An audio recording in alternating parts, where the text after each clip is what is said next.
right, and then stuck sitting up.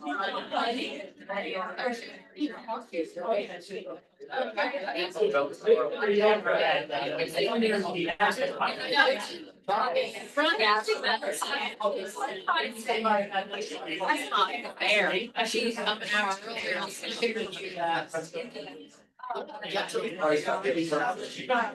It's the only place I ever get a privilege.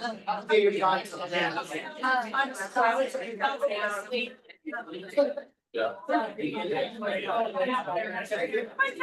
That's how it keeps your concept. So yes, yes. Ellie.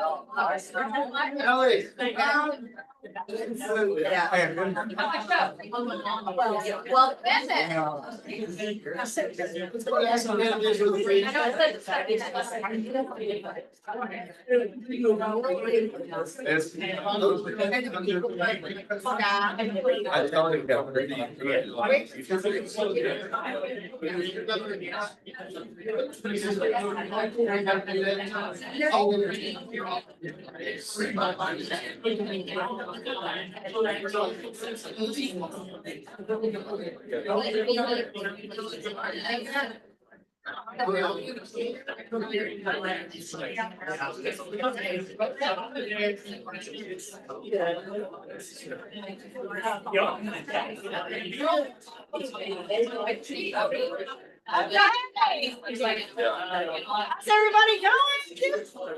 I see Lisa down in the house.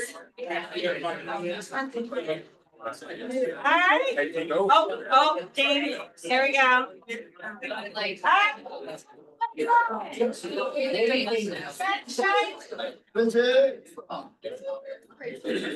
Ethan, what's your personal cheerleader? Thank you. All right. Well, we have a jam-packed meeting today. I'm so happy that everyone could be here. And we are gonna. Okay, yeah, that's important. Yeah, hey, you know what? Everyone, put your phone on silent. Can we do that real quick? We've got a big crowd in here today. We don't want to have anyone's phone going off in the middle. If you do need to make a call, you can step out, but please put your phone on silent. If your phone rings during team meeting today, that is a $5 KW Cares donation, and I'll make sure to add it to your office bill. Sound good? Everyone's hurry really quick. Turn on. Okay, so we have a special guest today, but before our special guest, we have another special guest. Rob from Homefront Mortgage is going to come up and say hi for just a minute, and then we'll get going on our class. So Rob, right? Hello, I'm Rob with Homefront Mortgage. Hi. I'm here to briefly talk about ways to help your buyers win and help your sellers list with confidence by discussing 2 different mortgage programs that remove the home sale contingency. Because contingent offers lose most of the time, right? In today's market, buyers with a home sale contingency are at a serious disadvantage. We could skip to the next slide. Whatever. So two different programs here is the equity bridge. There's a 0% interest bridge loan funded by Calc. It unlocks up to 70% of the combined loan to value of the departing resident. And there's no payments during the interim period. And then you have your bring your own cash. So this is for people who don't necessarily need to tap into the equity of their home and they've got their own cash. But what it does is it gives them a backup offer on their home. So it removes the current mortgage payment from their debt to income. So it allows them to make an offer without a home sale contingency. All right. So the buy before you sell plus 4 steps to a contingent pre-offer. Unlock the equity. Calc evaluates the client's home and unlocks 70% of the combined loan to value as a 0% bridge loan. Submit a strong offer. Close with confidence. List and sell. So for you as an agent, you guys get 2 sides to the transaction, right? Buy, sell, buy side, list side. Let's skip one. Yeah, it works. This affect There the you go. interest rates at Hang all? on.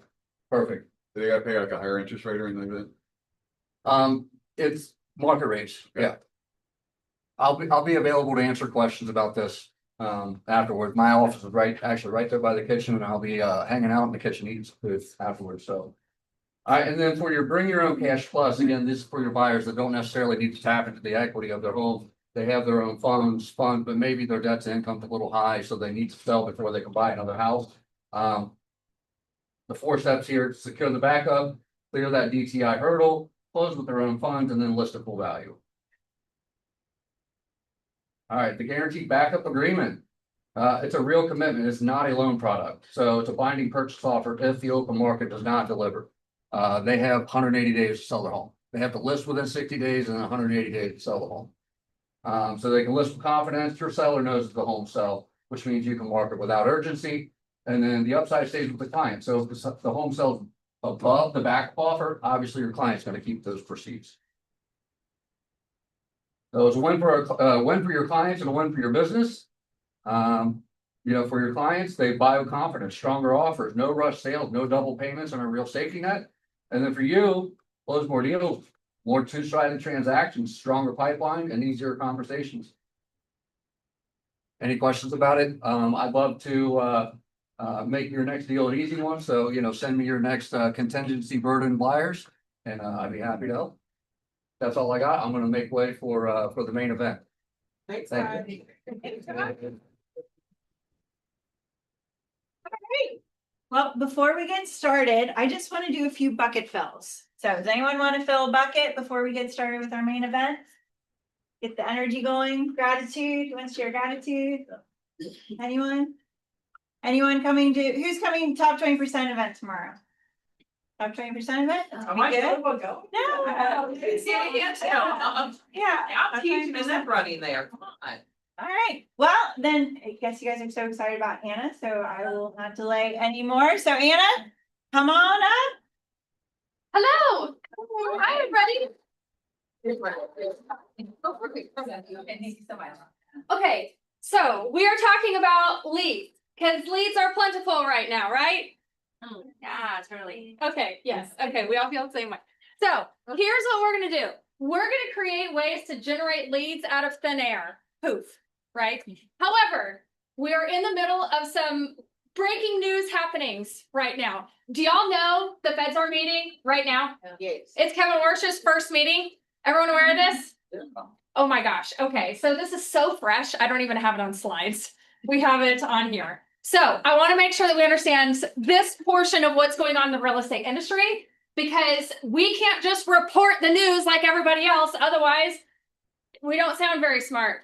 Because you know how at the beginning of the year, the Federal Reserve says, this is what's going to happen with interest rates this year. And then a bunch of agents go on Facebook and they report exactly what they were told. And then it doesn't happen. So that started happening about 3-4 years ago, 3-ish years ago. And then people stopped reporting what they were hearing. And the reason why is because the Feds kept not doing what they said they were going to do. So it's so unreliable that realtors don't even report it anymore. Right? Y'all feel that way?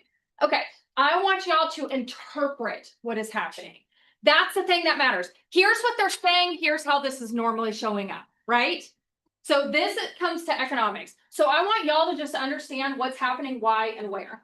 Is there something, can I write with this? Or am I going to mark things? Okay. Whiteboard. Okay, I've done a Sharpie too many times on things and messed things up. Okay, so I want y'all to just understand some things that are happening. There is some happenings with Jerome Powell. Y'all know that there were some lawsuits and all kinds of stuff, and he was removed, right? Okay. So now the new person is, and whether you agree with it, not agree with that, none of that really matters. We only care about real estate. Okay. So the new guy coming in, his name is Kevin Warsh. Think Worcestershire sauce, right? Okay. So I just want you to remember it. The first Fed meeting that he is the chair of the Federal Reserve is today and tomorrow. They are estimating to have their response of what's going to happen with interest rates. I believe it's by 2 p.m. Eastern tomorrow. So that's when we want to start looking for answers of what's going to happen. Do y'all understand that the Federal Reserve does not set interest rate? They set the Fed funds rate. Yes? Okay, so I just want to make sure that everybody understands this, because the first time I saw an economist do this, I'm like, that makes a lot of sense. So there is the Fed funds rate and interest rates. Fed funds rate, interest rate. Okay. Fed funds rate is done by basis points. Have y'all ever heard them say that it increased 25 basis points, it decreased 50 basis points? basis points is what does the Fed funds rate. So when we were at 2.75 to 3.25% interest rates, we were at a 0% basis points, okay? Now we're at like 3.75-ish percent basis points. The basis points is how government makes money when lending money. Do businesses do business to make zero money? No. That's why when we say that we're not going back to 3% interest rates, it's because we are asking a business to do business without making money. So that's why we say the only reason that we go back to that point is with extenuating circumstances, right? Now they're making some money, as we can see right here. So when basis points were at 0, then we were at, let's call it 3% rates, okay? Well, now we're at 6.5-ish, give or take a little bit, 6.5-ish. This is where banks make money in the in-between. That makes sense? So that means the Fed funds rate, let's say tomorrow at 2 o'clock, they say that rates are going to increase. Have y'all seen the arguments on rates increasing because of the inflation rate? Have y'all seen that? Okay. So let's say they estimate that rates are going to increase and they meet and they think that rates are going to increase. So what happens with interest rates is they start increasing in preparation for that meeting. And then let's say the feds do, oh my gosh, we've never heard of them doing this. They don't do what they said they were going to do. And instead they stay at the regular interest rate. Then what will happen is then rates will decrease to counterbalance what they did in preparation for it. And then they'll normalize out back here. And then let's say that in the next, this is not working very well, in the next couple of months, then they say they're going to meet again and rates are going to increase. And let's say they actually increase. Then in preparation, they increase and then they can stay up here. Okay, so they are related to each other, but they are not the exact same thing.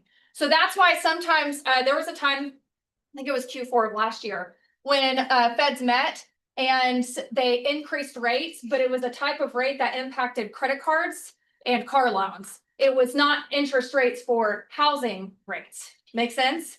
I want y'all to understand this relationship, because if you have a lender that can lock rates multiple times, sometimes if there's an estimation that rates are going to go down, let's say they assume that rates are going to go down and instead in preparation interest rates decreased.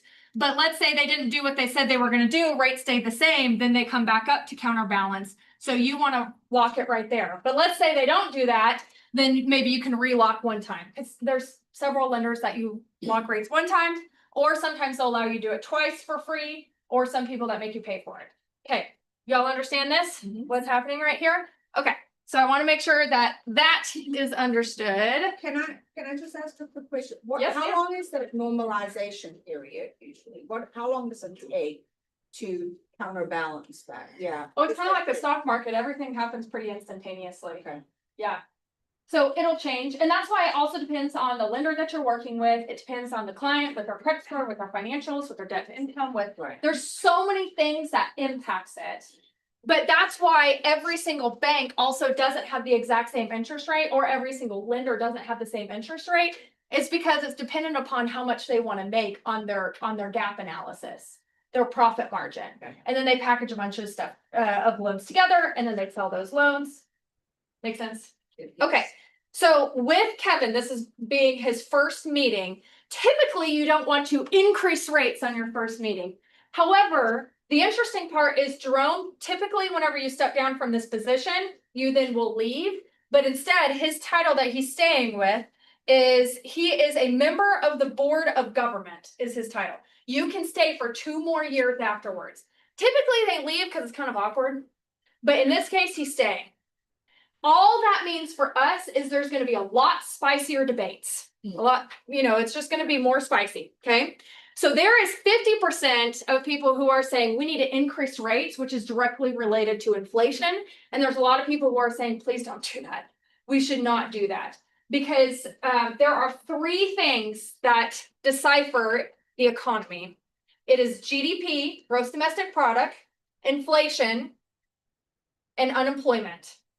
Now, 3 months ago, employment was considered king. So employment had a dip, meaning that there were more unemployed people than there should have been. And so that was considered what was king. They made decisions in the economy based on unemployment. Well, now employment has normalized, so they reserve the right to change who is king. And so now inflation is coming out with inflated prices of things. And so now that is considered what's king right now. So the entire economy is based on inflation. So us in the real estate industry, that's how we are reporting the news. Here's what the argument is. Here's what they're saying. Well, the core CPI index, which is a form of the inflation index, came out last week. Here's what that said. Inflation was up by 4%. We're trying to be at 2%. That means we're 2% above the trend line. In order to slow down inflation, we have to slow down demand. Because if there's a huge amount of demand for something, think 2022 for real estate, how much did inflation go up on the cost of houses? Right? Well, if there's a way that we're going to slow that down, what is the number one industry that you do one thing and it equals 10 more transactions? Us. Yeah. Think about it. You go buy a car. What do you do after you buy a car? You drive it off the lot. You go and you buy a house. What do? You hire a mover. You hire a carpet cleaner. You hire a window person. You hire somebody to clean the house. You hire somebody to landscaping, new countertops, new whatever, new wood floors. There are so many transactions and so much money pumped into the economy because one single housing transaction. So if they're going to slow down the amount of money that's being pumped into the economy, we're it. We're the person that's riding the wave. That's why real estate is the first one into a recession and we are the first one out of a recession. They pull us out of the recession to pump money into the economy. Okay. So with the Federal Reserve looking at core inflation that came out last week, that's what we report on. Here's what they're saying. Here's what the argument it is. Here's the extenuating circumstances, the relationship between Kevin and Jerome, okay? And then here's what core inflation is telling us. So here's what's likely going to happen. Let's wait and see. You sound different now than everybody else, right? It's not just, there's 50% of the argument saying that they're going to increase rates and 50% who are. Who knows what's going to happen? So I want you guys to understand the happenings of this because we are smack in the middle of it. I mean, today and tomorrow is the day. So I want you guys to make that awkward video that you think you look weird in, okay? Let's see if there's anything else. Unemployment, strong healthcare. Yep. I think that's all the new happenings. Okay, are we good to talk about leads now? Okay, let's talk about leads, wherever this is. Oh, breaking news. I forgot this slide. There's the breaking news. Okay, so the whole point of all of these, there's 9. I'm sorry for the type A people. I didn't make it to 10. But there's 9 different ways. There's 9 different ways that I have pulled. These came from people doing anywhere from 100 to 500 million in production. You can go onto command, remember your login, go to connect, and then you can look up a 1-pager for almost every single one of these forms of lead generation. What I want you to see is you have probably heard of a lot of these, but there is something that the team who is doing this is doing differently than a $2 million producer to make it a $100 million producer. That's the difference. It's the quirk that you can just +1 it just a little bit and it makes all the difference in the world. Okay, so let's talk about Golden Letter. This is a fairly newer one. So think historically in real estate, we started with mailing postcards. How much time does it take to consistently mail to an area before you start seeing an ROI on it? What's the average?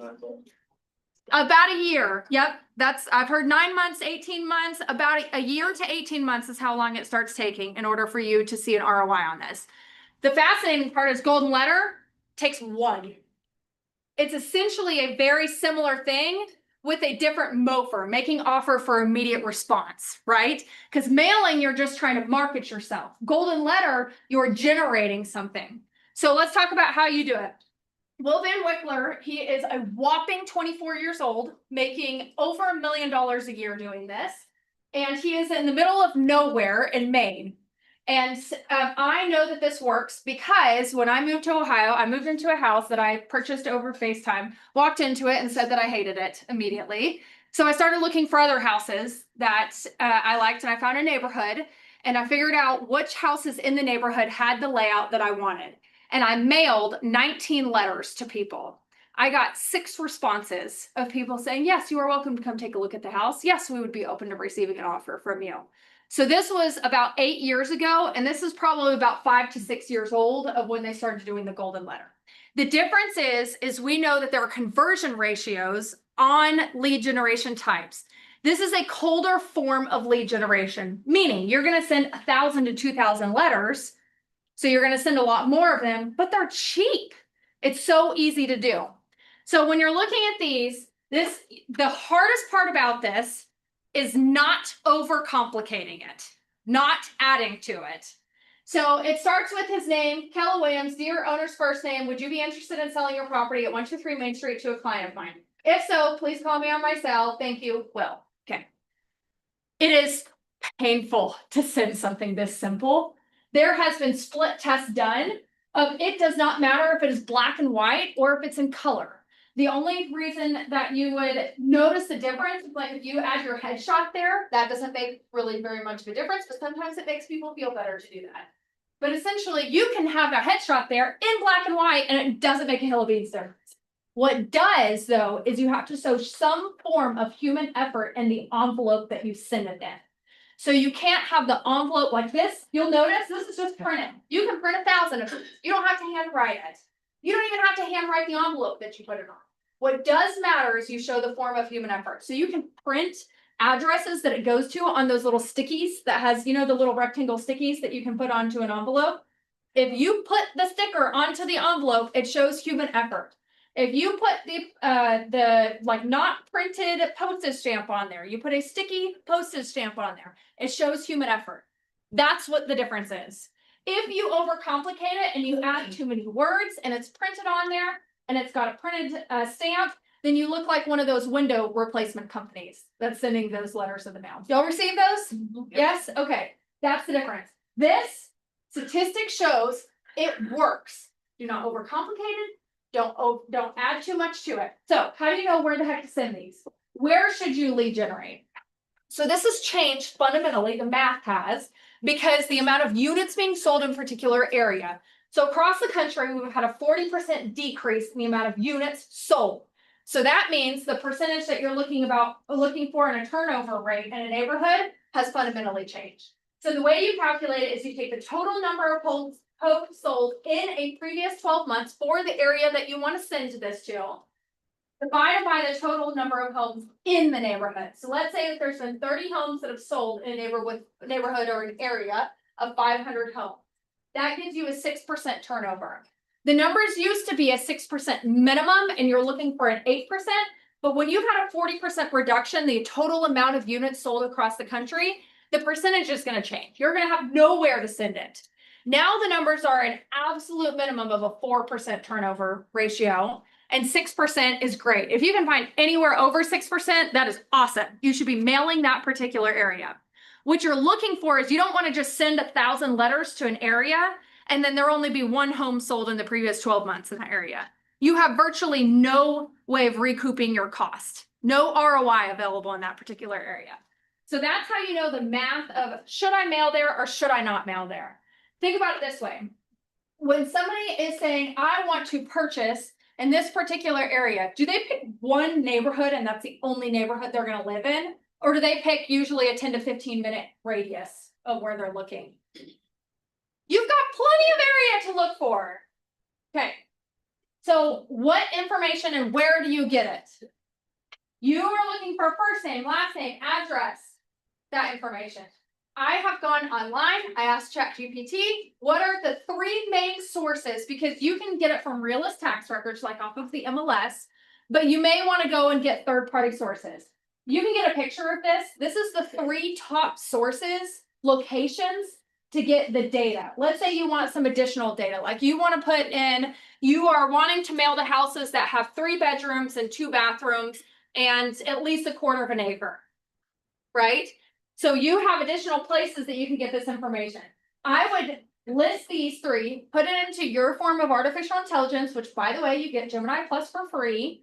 So because of your KW email address. So I would put in these 3 data sources and I would ask it, this is the data that I'm looking for. Which one would you recommend that I use for what I am in particular looking for?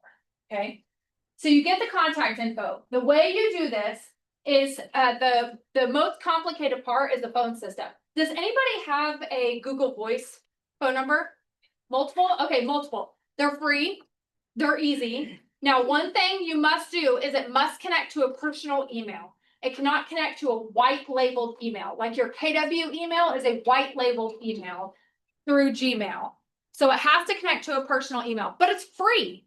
And you set that ringer, so when somebody calls in, it's a different ringtone. So you get your free Google Voice number, and that's the phone number. Oh, we've got people taking pictures. Okay, I'm gonna come back, I promise. But that's the phone number that you put right here, is the Google Voice number. It still goes to your cell, but it's a different type of ringtone. You set up the voicemail because this is a little bit backwards. You don't want to answer the phone. You want to be able to do your research first. So you set up the voicemail specifically asking for the information that you want. Hi, you've reached the voicemail of Anna Mckissick with Keller Williams. Thank you so much for calling. If you please leave your name and your address, I will give you a call back as soon as possible. You ask for that information. Now it becomes speed to lead. Now you go and you research through tax records of what is the information that you can find on the house. It's okay if that information is a little wrong, but at least you're able to research and you're able to have some form of information, okay? So they leave the voicemail, you research the home, you have a quick response time, and then you schedule the visit. Let's say at this point you say, well, Anna, I want to be truthful. Why am I telling them that I'm showing up to their house? What if I don't have a client? Well, there's 3 ways to make this truthful, okay? So option A is you have a client who's looking in a particular area within a 15-minute radius. How many houses are in a 15-minute radius? Thousands. You've got plenty of places to send it, okay? So option number 1, you have an actual client who's looking in that particular area. Option number 2, you have called through your database and you have asked people, hey, if you are looking for your dream home, can you please describe that to me? Because I walk into hundreds of homes a year. And that way, if I walk into your dream home, you are my first call that I make and you don't miss it and see it when it's sold and pop up. That's just painful. Have you guys ever had that happen where you've seen a house and you're like, I would have bought that house. How did I miss that? Okay, so now you have it's like an internal buyer pool also of people in your database. Let's say you have 300 people in your database. If you can get 10% of those people to describe their dream house, that means you have 30 internal buyers. Okay, I think that math is pretty doable. The third option, how many realtors are in this office? Over 200 realtors. How frequently do you see on your internal Facebook page? We've exhausted everything on the market. Anybody have anything coming soon? Anybody have any pocket listings? You have 200 realtors to tap into with how many transactions a year come out of this office? Over 2,000. Over 2,000 transactions are represented in this office. That is a pretty large pool of people that likely has a buyer, and think if everybody else has their internal buyer pool that you can tap into. So if they say, well, I'd prefer that you bring your buyer with you. Well, let me tell you the reason why I can't bring my buyer with me. Because I have 2 people that are looking in this particular area. I have 30 people who have described a home similar to yours that's on their dream list. And I have an office of 200 agents that represent 2,000 transactions that they likely have somebody who this would fit for. So I can't bring all of those people to the listing appointment. I need to know who to point this towards to be more particular because they want me to protect their time. That's part of my job, and I'm going to protect your time. That is 3 ways to make this true. Okay, all good with this? Or we Okay. can buy it, Anna. What'd you say? Or we can buy it. Or you can buy it. Yes, absolutely. Please. The last day you sell your last house is the last dollar you ever make. Please build well. Okay. Number 2, closing the sitting listings. Anybody been in real estate for longer than 10 years and remember this? Yeah, the lighter side of real estate. Apparently, I really liked it because I held on to it for over a decade. It says things I trust more than assessment. Gas station sushi, a rattlesnake with pet me sign, Brian Williams news reports, emails from Nigerian princes, Steve Harvey announcements. That's the one that really dates it. Remember when he announced the wrong Miss America or whatever it was? Yeah. Good times. And a weight loss plan from Ronald McDonald. So the reason why this comes back up is because we have 36% of homes that are having price reductions and are selling for an average of 7% below original list price. And we had, this is new, 5% of homes came off the market in May, which doesn't sound like a lot, but it also means that they were withdrawn or they were canceled. This does not include expired listings. We have more houses. There's a trend starting right now. We have more houses right now that realtors have done the work to generate the lead, go on the appointment, convert it, list it, do all the things, and then they're just coming off the market. We have to squash this. Y'all have done the work for it. We need to finish it out. So this is a whole new form of things that we could do to generate listings and leads is to actually close the leads that we've already done the work for. Okay. So it sounds silly, but it's happening right now. Statistics are showing us this. So what do? The number one thing that we have to get comfortable with is price reductions right now. We just have to nail this conversation into our brain because it's been 13 years since we've had price reduction conversations, and either you weren't in the industry like 80% of the people, or you've slept since then. And either way is perfectly fine. So let's master it now. So what do? When the market speaks, if you've had a house that's been on the market for 2 weeks and you've had no showings on it, that means realtors are the ones that are communicating with you, not consumers. Realtors are communicating with you. The realtor is saying, hey, when I have a client that calls me and wants to come see your house, it's not even worth me getting out of my PJs. I'm not even taking them to go see the house. It's so overpriced. It's just not even worth it. We're just letting you sit on it and feel it. And we're going to let somebody else overpay if they want to overpay. It is realtors stopping the showing. If you have 2 weeks on the market with 10 showings or less, aka there are showings, but there are no offers. Now that's buyers are the ones communicating with you. It's a different person communicating with you.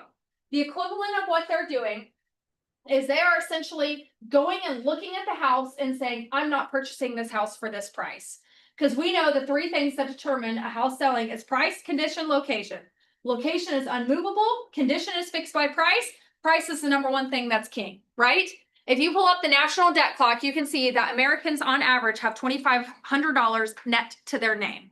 So for condition to be the problem, it's not really the condition. It's that people don't have the cash to put towards the condition to put it into a condition that they need. So price becomes it, right? So if that house was listed, if any house was listed for $1, would it be sold? You would buy it. Yes, it would be sold. So that means we know for sure it's price. It comes back to that. The equivalent of what they're doing is, let's say you walk into your favorite store and you find a pair of pants that are really cute. And then you try on those pair of pants and you look at it and you're like, dang, I look really good in these pants. And then you pull out the price tag and you look at it and you say, not for $400, I don't. And then you put it back. That is what buyers are communicating with you when they go and look at your house, they try it on, and then they look at the price tag and say, not for that price. If it was priced a little bit less, maybe, okay? If you have 30 days on the market and nothing has happened, then both are telling you. One side is killing the deal. Hey, I want to write an offer. Nah, I don't think you should write an offer at that price. Or, nah, I don't think I want to start writing an offer. And the agent says, I kind of agree. Let's just see if there's anything that's better out there, okay? If you have 60 days on the market with no offers and you're not listening to the market and being proactive, I will say this with a ginormous asterisk that sometimes you just have difficult people, right? So what the heck do we do with difficult people? Let's talk about that. So we have to start with data and communication. We know in real estate that, you know how we say that logic makes people think and emotion makes them act? Yes. In price reductions, it is the opposite of that. I don't know if anybody else knows how to deal with emotions with people. I don't love to deal with them. And so we want to talk about data and communication because it is already a highly emotional topic. So let's keep with the facts. Oh, you're welcome to take pictures of whatever you want in here, by the way. Okay. So this conversation comes from a podcast from Sarah Reynolds and Seychelle Van Poel. They sell thousands of homes a year. They are well qualified to talk about this. And naturally, people play the blame game. Have you guys ever had somebody come tell you bad news and you immediately think, well, it's your fault? It is natural human behavior. The reason why realtors get nervous to have price conversations is because they want to avoid the blame game. I don't want them to think that I'm not doing my job. They're going to think I'm doing the 3 Ps of real estate. Put a sign in the yard, put it on the MLS, and pray that it sells. When in actuality, we're actively looking for buyers for our sellers and sellers for our buyers. So the way that we get rid of the blame game is by saying, good news, our marketing is working. AK, I've done my job. So let's say you've got a house that has no showings. It looks like this. Good news, our marketing is working. Our home has more views than the competing homes. Think Zillow, Realtor.com, Homes.com. You know how it says views saves hearts? use that information. Use it. If you have 1,200 views and the house down the street has 600 views, you got double the views.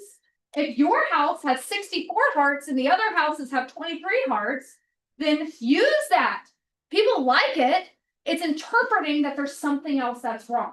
Okay, so good news. I'm doing my job. We've got more views, more hearts, more saves than the other homes. There's something else going on here. Okay, let's say you've got a house with showings. You could say, good news, our marketing is working. I've talked with other agents of competing homes and we have more buyers in the door. We do showing time here. Yes? Yes. Okay. In showing time, y'all are aware that you can look at showing time and it will tell you the amount of showings a house has had and the agent who showed it, right? Okay, use that information. If you've had 30 showings and the house down the street has had 1 showing, consumer thinks that it's all the same. They're not selling, you're not selling. When you've done the work of getting 32 people in the door, right? Use that data, okay? So it looks like this, we put it together.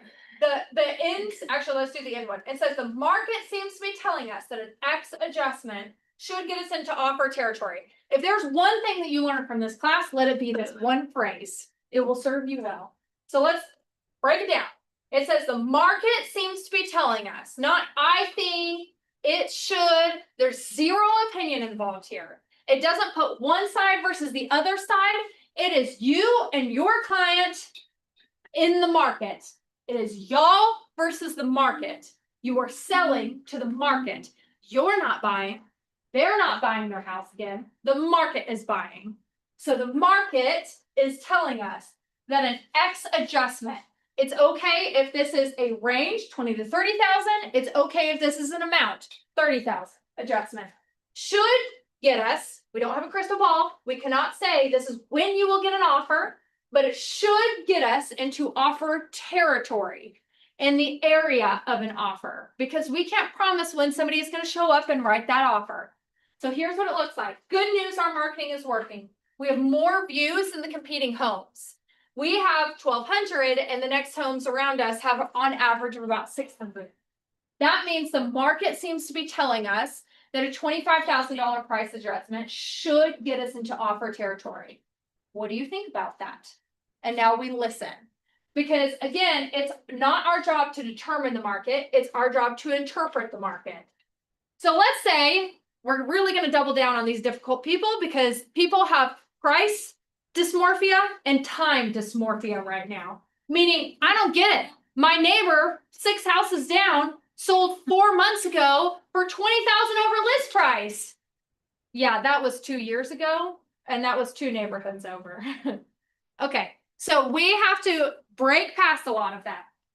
So we cannot allow the consumer to be the one that leads the price adjustment recommendation. They would choose something like $1,000. The entire point of a price adjustment is to reach a whole new set of buyers, right?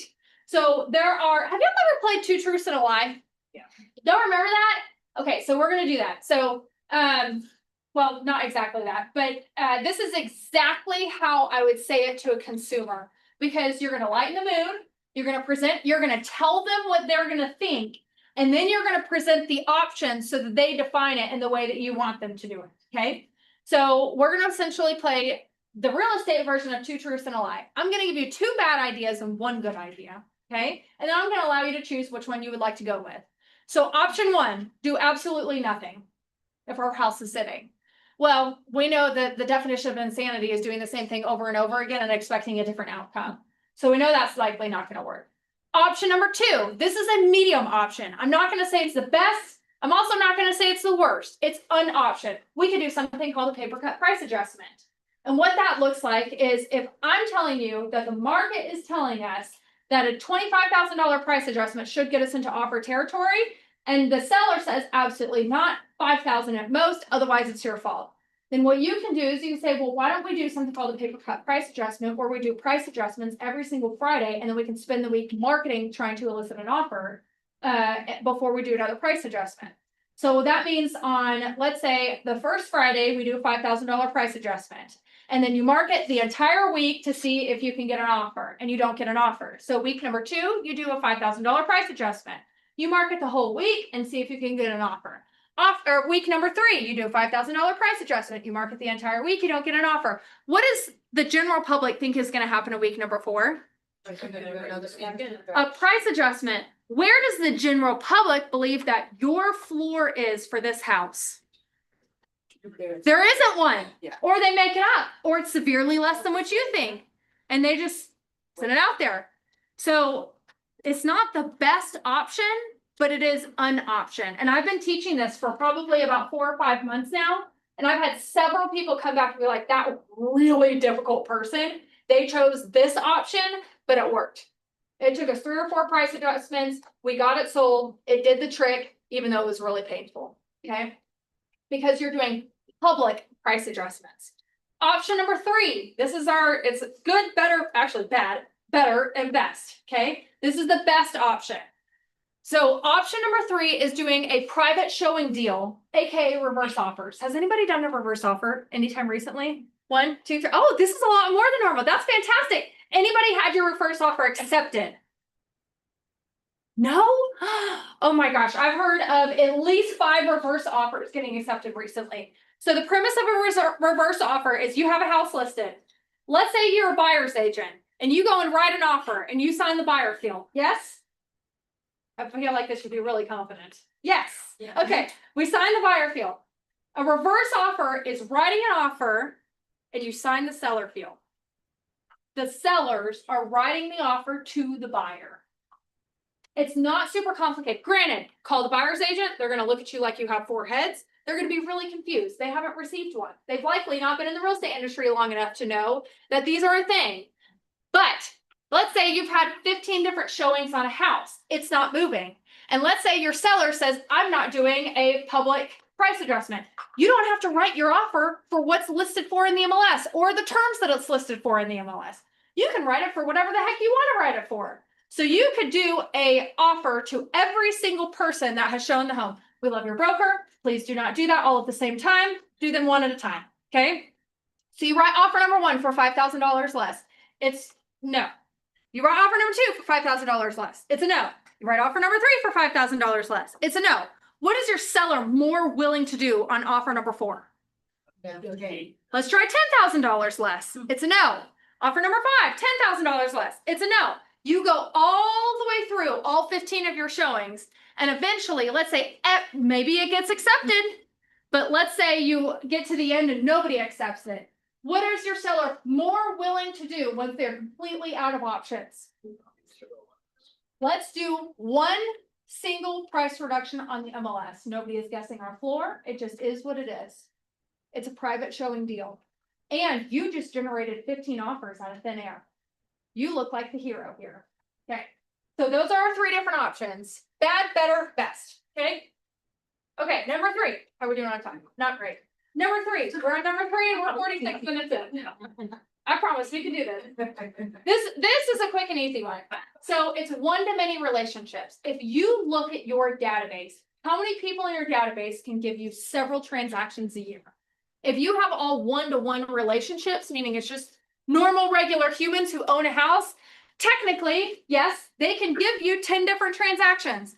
How many of you guys have a person who is not a professional that would refer into real estate that gives you 10 transactions a year? No. Okay. If you have people who are probate lawyers, accountant, divorce lawyers, financial planners, whatever it is, they meet with people who need real estate agents likely. Add value to these people. So the way that you look at your real estate database is, if I have 300 people in my database, how many service professionals are in there? If you have 0, then that means you have to lead generate 1-to-1 for every single transaction. Let's say you've got 10 of service professionals in your database. You can have 10 relationships that could give you 50 deals in a year. Evaluate your database for how many transactions could come out of it. Start with trying to get 5 relationships with service people and then build up to 10. Okay. They can be in the same industry. They can be in different industries. It's totally okay, but evaluate the breakdown of your database. Number 4. So this is a little bit more local. Do y'all know who Danny Barron is in the area? Yes, you have a question? Oh, no. Oh, yeah, just a yes. Oh, okay. Oh, okay. So this is a picture of his client event. So there are micro client events and macro client events. I think he just had his client event this weekend. I think he had one. What's his Okay. name? Danny Barron. Okay. Okay. So this is one of his macro events. He invited my husband and I to this event, and every single piece of marketing is bring a friend.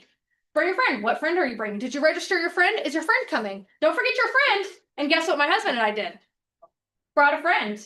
So I asked Danny after the event, there were 2,500 people. You can see in the picture that it was a super expensive event.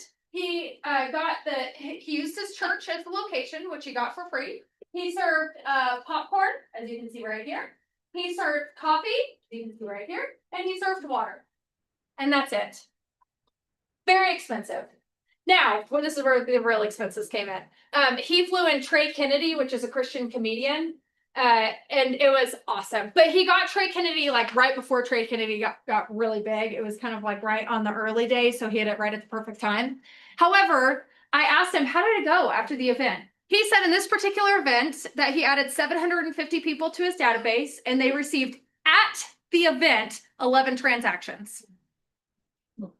That is pretty awesome. So when he first started, he had 150 people at his first client event, 300 people at his next one, a couple hundred people at his next one. So they were successful in their own right, but the difference between, I think he had 3,000 at this event. This one, he had 2,000, and then the one he just had this weekend was 3,000 people. The difference is bring a friend, incessantly bring a friend. Everything was around bring a friend. And then when you came, then the people who were in his database got one wristband. So he had all the doors were closed in the church. You only had one entrance in, and he had some people checking people in. If you were in his database, you got a tan little wristband. If you were not in his database, you got a gray wristband. Our friends got a gray wristband. Very interesting. It's not overly complicated. He added 750 people to his database. One thing, bring a friend, and they doubled down, tripled, quadrupled down on bring a friend. Okay, micro events. So there are some people who are great at micro events. But one thing that you could do is you can have a Althea Osborne was queen of this when she was selling real estate. She would do micro events that are called a VIP event, and she would invite 5 VIPs to her event at her house. The value proposition for 4 of them, or for one of them, was for meeting the other 4 people. It didn't matter who it was. So she'd go find 5 VIPs that were C-suite level somebody, or somebody that was important somewhere, or somebody that people would need to network with. And then she would connect those people together. And then she would invite 20 people from her database that were her A plus her A's, her B's, somebody in her database that was valuable for them to meet with the other 5 people. And she didn't overcomplicate it. She said she just had a charcuterie board and a couple bottles of wine, and she did a couple hours of networking. And then when she stopped doing it, she received phone calls every year of people being like, you've got to do this. I counted on this for our networking every year, because they could meet other people that people wanted to meet. So micro events just means smaller scale events for particular people. Some examples are you could do a neighborhood potluck. If you want to own your neighborhood, it could be smaller. You could have people bring their own stuff. You could set up a, like in my husband and I's neighborhood in Washington Township, we had our house, and then we had an open, our lot had this like tumor of a lot going out to the side. I don't know how else to explain it, but you could set up like bounce houses or slides or something like that in that particular area. And you rent it for 2 hours, and that would probably be $500. And then people could bring their own food and they could have potluck. So this is a smaller scale event, okay? I've seen people do flower arranging classes. I've seen people do bourbon tasting classes. It is finding a need for a particular area, like a mini photo shoot session for a family. Have you seen where realtors have hired a photographer for a day and you get 15-minute sessions that people sign up for? Let me just tell you that is needed. My 6-year-old started losing her teeth, and we were in a competition of if I could get family photos scheduled or if she could lose her tooth first. I wildly lost because apparently photographers are booked up until October right now. If there was somebody that had a mini photo session, I'd be thrilled. And you could get probably 75 to 100 people through in a day, right? and you add value to people and you have FaceTime with people, and it's a couple $100 to do something like this. These are mini, and you could do client events. So if you do mini client events, micro events, you will do one every other month, once a quarter, every month.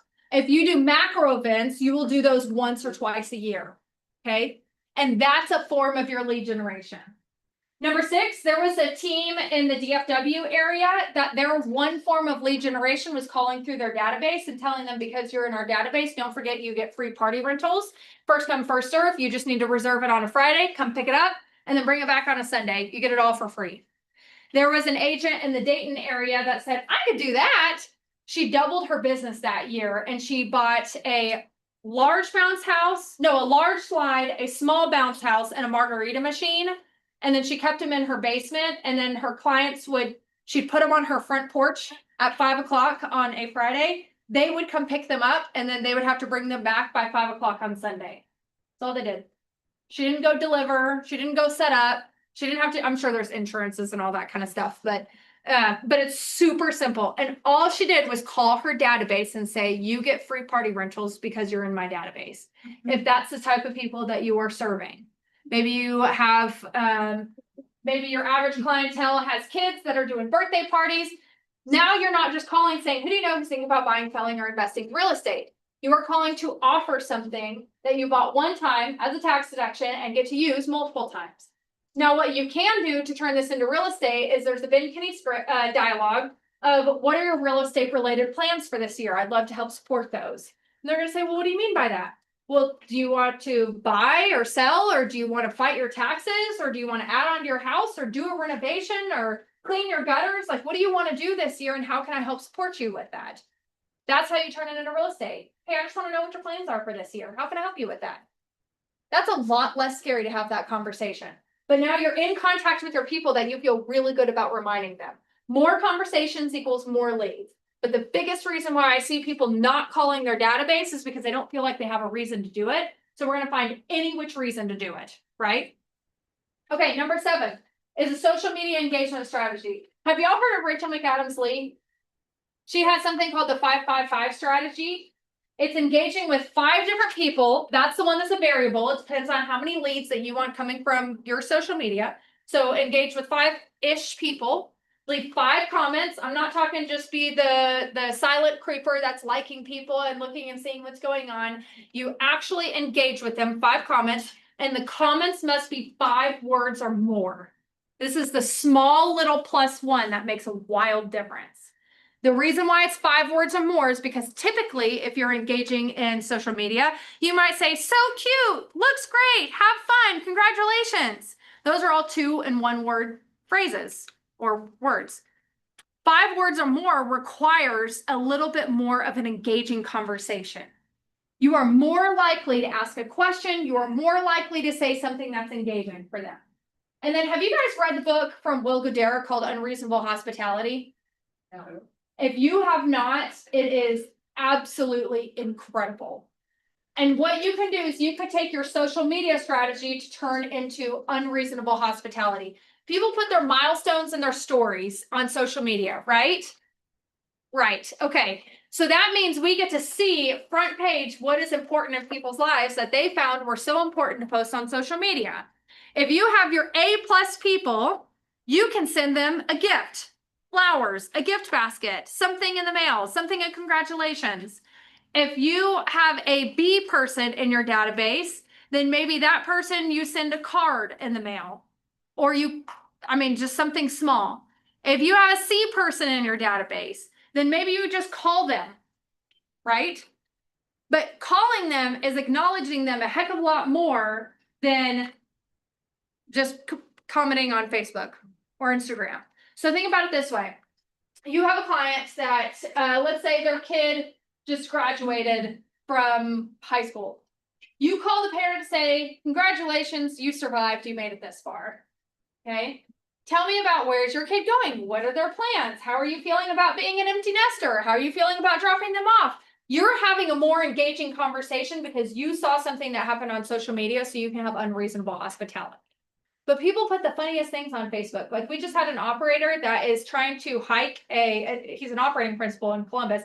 He's trying to hike some mountain for something his coaching group is doing, and you have to train for it, kind of like you train for a marathon. But he took a wrong turn and then ended up in the middle of Arizona, in the middle of nowhere, and his phone was about to die, and the person he's with, their phone had already died. They had to get a helicopter to come get them because they were so lost. That's the kind of thing that I called him and I'm like, I'm so glad you're alive. A plus.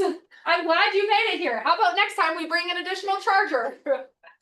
So that's unreasonable hospitality, to where you can call and you can engage with people and you have a reason to call your database. Okay. More conversations equals more leads. Number 8 is, I'm going to move this over a little bit so you guys can see this. Use builders as a resource. This is a new one.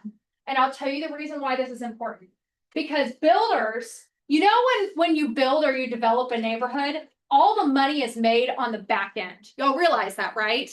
All the expenses are on the front end and the profit is on the back end, and they're just making it through the middle. Okay.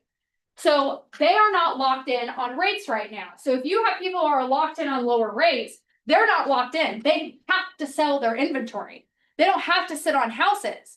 So that means that they're more negotiable with their terms, because they want to move their inventory. So negotiable on the price of the house. I know they're less negotiable on the price of the house, but think about, they have so many different things going on with interest rates, with down payment assistance, with upgrades that they will throw into the deal. There is a lot more negotiations that can happen. We're seeing 4% and 5% rates on new builds. Holy moly, think about all the people who would move if they knew they had a 4% interest rate. And because people only have $2,500 net dollars to their name on average, are you typically putting a bunch of money into a new build? No, it's done for you. This is the solution right now. This is where we create leads from, okay? So if they're not landlocked on their 3% rates, that means that they have to move and they are incentivized to sell their inventory so they can get their cash out of this house, they can build the next one, and they can make their actual profit on the back end. They want to move their inventory. So that means that we have to use them as a resource. The reason why realtors don't typically use them as a resource is because all their information is not in one particular area. It's not listed on the MLS. We have to go from builder to builder to builder to builder to find what are all their incentives. What do they have available? What are their price points? What information do I need to know? What's their quirks of this particular builder? And so that's why realtors typically don't use them as a resource, because there's a lot more friction of learning them. Okay. So we have to be the one who's a little bit different in using them. Let me see if there's anything else. Oh yeah. So if we help, typically people don't want to move out of their house because they don't know where they're going to go right now, because they perceive that if I go somewhere, I'm going to get a smaller house for the same payment or a larger payment. Plus I'm going to have to move, plus all the expenses that are involved in that. If you can find a place for consumers to go in order for them to move out of their current house, now you just generated a sell and a buy. Builders is the answer. Okay. Number 9, if you break this into 2, because there's 2 different ways to do that, that can turn it into 10 if you're really that type A. However, this is the last one. So is the vendor book. There are 2 different ways that you can do this. You can do it in database or out of database. So in database looks like, okay, an example. When my husband and I moved to Ohio, our stuff showed up and our lovely movers did not put the bolts on the back of our washing machine. You know how washing machines are typically upstairs here, which is still weird to me. But the first time I did laundry, I guess the tub got out of whack or whatever. I opened the door and then water just flooded the house. Which was so odd, because let's say the washing machine was upstairs right here. The water traveled all the way over here and went like this straight onto my laptop. I have no idea how that even happened. It literally makes no sense. So we flooded our house on the first day that we had our stuff in our house, and we knew nobody at all. So I called one of the realtors that was in our office, because we were launching an office at the time. And they said, oh yeah, you know, after you get all this stuff finished, they gave a couple of recommendations. And they said, but you need to get your carpets cleaned. And if you call this carpet cleaner and tell them it came from the Probst Group and just use our name, you get a 20% discount. Guess which carpet cleaner I used for the next 7 years? That same carpet cleaner. Guess which real estate team I called every time I needed a recommendation for a vendor? That real estate team, right? So if you can find your list of vendors and you pre-negotiate discounts if somebody uses your name, then that's another reason to call your database and say, hey, I have an updated vendor list.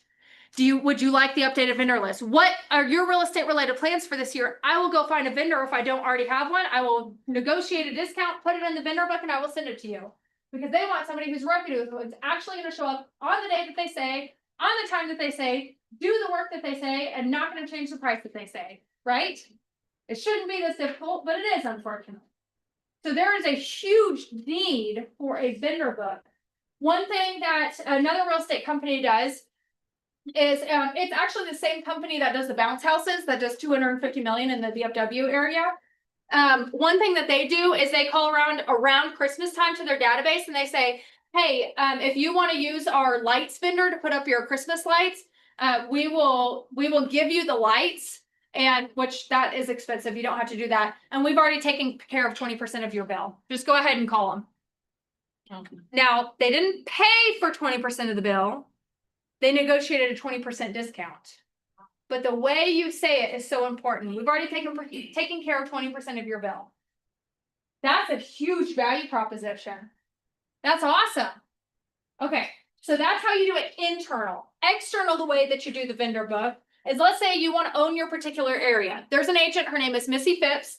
She carried 11 listings in a particular neighborhood with this one strategy alone. She created a Facebook group that people could interact with in the neighborhood. If you already have one, that's great. It doesn't need to be real estate related. It is not for marketing purposes. All you do is you just interact like everybody else, okay? And then she said, hey, I would love for there to be a place that we can all support businesses of people in the neighborhood. If you have a business that you would like to be in our vendor book for our neighborhood, give me the name of the business, your contact information, and your name, essentially. She put together a vendor book. It was not overly complicated. Her very first one was an 8.5 and 11 piece of paper that was printed horizontally, folded in half, and stapled on the spine. That's all it was, not super complicated. Her next year, when she upgraded, it was super fancy, was just the plastic black on the back side, clear on the front side with the plastic binder. This does not have to be overly complicated. And all she did is she just every year got a new list of vendors in the neighborhood. And then she even put real estate. There was a RE/MAX agent that was in her neighborhood. She still put their information inside there. But it has up at the top, it would have the name of the neighborhood up top because that's the main focus. But she put her marketing down at the bottom. Now you end up in the junk drawer for something like that. The junk drawer, how often do y'all clear out the junk drawer? Never. Once every 2 to 4 years / never? Okay, how much frequency do you reach into that junk drawer to look for tape, scissors, paperclip, pen, all rubber bands, all the time? That's how much continual marketing you get from a junk drawer book. Okay, so she carried 11 listings at any given point. Plus, she had a reason call her through her database every year. Plus, she had a reason to contact the neighborhood. And she'd say, hey, put your address in the comment section if you'd like me to drop by. Now she created a pop by. Or you could just go pop by the entire neighborhood if you want to print one for every area in the neighborhood, or every house in the neighborhood. Okay. That was 9.5 ways of generating leads. Well, let's have another go. Do you guys see how there are reasons to call your people and to have more contacts? Yeah. Awesome. Okay, let's go sell real estate, everybody. Thank you. Of course. Yeah.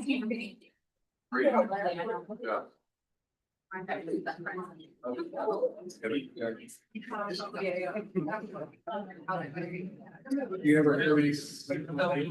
Like also, like, okay, I want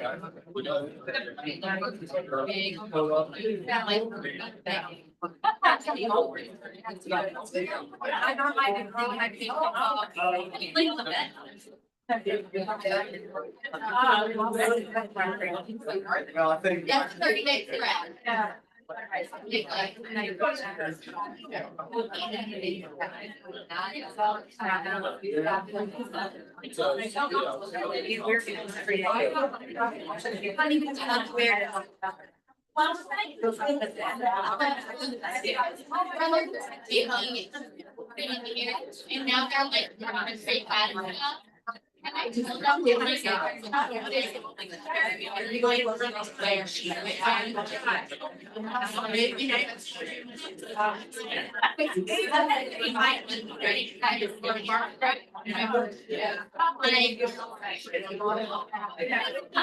And now they're like, and I told them they were like, now they're like,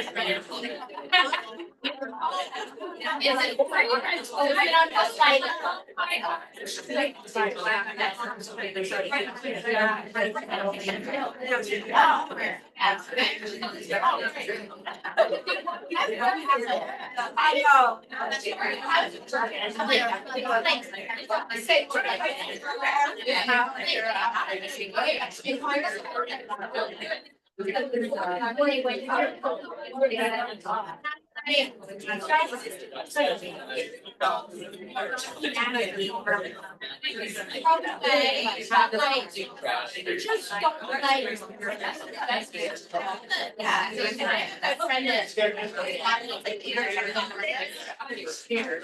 Girl, and there's such a spread that like, if I read another thing. That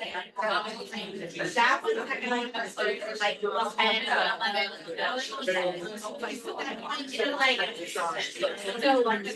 like, like, here's the stuff, do what you want. Like, when she sells it, she don't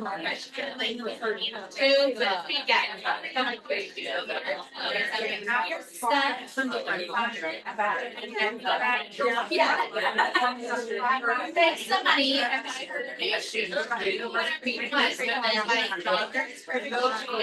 means like a season. I'm like,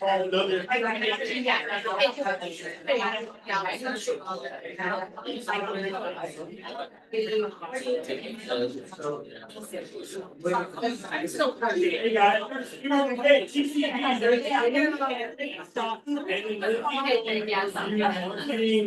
able with us. So the gravity get back in. You're not staying, get out.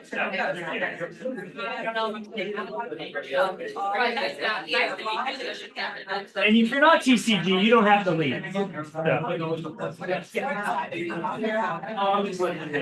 We don't know.